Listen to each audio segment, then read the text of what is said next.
So every time you send out an email, you send out a text message, you call, you have a meeting, you have a workshop, whether it's with a client or an internal team member, is a moment to convince them of something.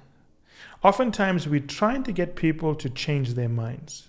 We're trying to get them to do things. And usually, what we focus on is how do we be our best selves?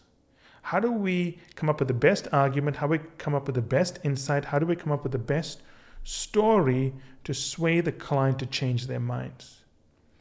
And oftentimes when we're doing this preparation, whether it's in a journal or we're sitting in our office and we're sketching out our response, we have a very narrow, singular view of what's going to happen by only considering our response.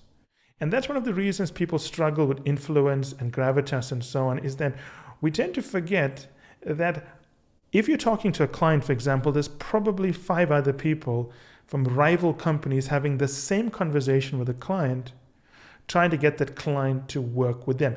Even within your current role in your company, forget about clients, look at discussions you have with internal people. Every discussion you have with someone internal, you're trying to help them, but largely you're trying to progress your career forward. And there are other employees who are having the same discussion with that executive trying to progress their careers. So what happens is that a common mistake made is the singular view. And there is something we can do consistently. For example, when I was a consulting partner and every client I was talking to a rival firm, that's guaranteed. If I was there, at least 4 partners from our biggest rivals were talking to that client, were trying to get to that client.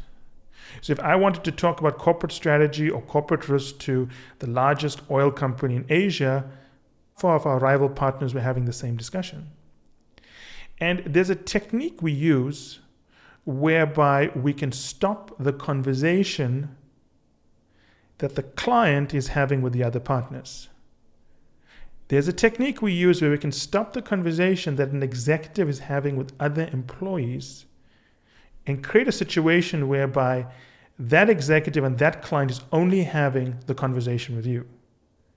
So without even saying anything negative about the rival firms, without bringing them up, without even contacting them, you can actually create a situation where the client is only having the conversation with you. And the first part of influencing people and getting whatever you want from them is to make sure you're the only one having a conversation with someone.